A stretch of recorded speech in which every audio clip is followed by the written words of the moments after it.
চানাচুরের মতো খেতে ভালো লাগবে, দেখতে সুন্দর, কিন্তু এটার কোনো পুষ্টিগুণ নাই। তো এই বাজেটটাকে আমাদের কাছে সেরকমই মনে হয়েছে, উচ্চবিলাসী, বাস্তবতা বিবর্জিত, এবং এটা একটা ঋণগ্রস্ত দেশের মানুষের উপর ঋণের চাপটা আরো বাড়াবে।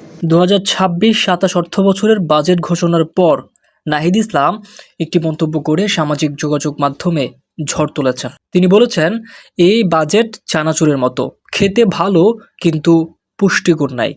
কিন্তু কেন তিনি এই চানাচুরের উপমা দিলেন? কারণ চানাচুর যেমন বাইরে থেকে দেখতে আকর্ষণীয়, বাজেটটাও শুনতে চমৎকার শোনায়।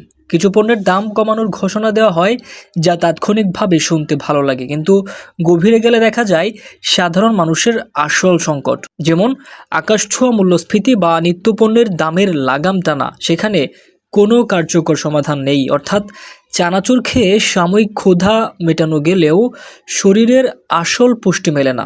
একটা দেশের অর্থনীতি সচল রাখতে দরকার পুষ্টিকর বাজেট, যা সাধারণ মানুষের পকেটে স্বস্তি দেবে দীর্ঘমেয়াদে। চানাচুরের মতো সাময়িক মুখরোচক স্বস্তি নয়। নাহিদ ইসলামের এই মন্তব্যের সাথে আপনি কতটুকু একমত? এই বাজেট কি সত্যি দেশের অর্থনীতিতে কোনো পুষ্টি দিতে পারবে? কমেন্টে আপনার মতামত জানাতে পারেন।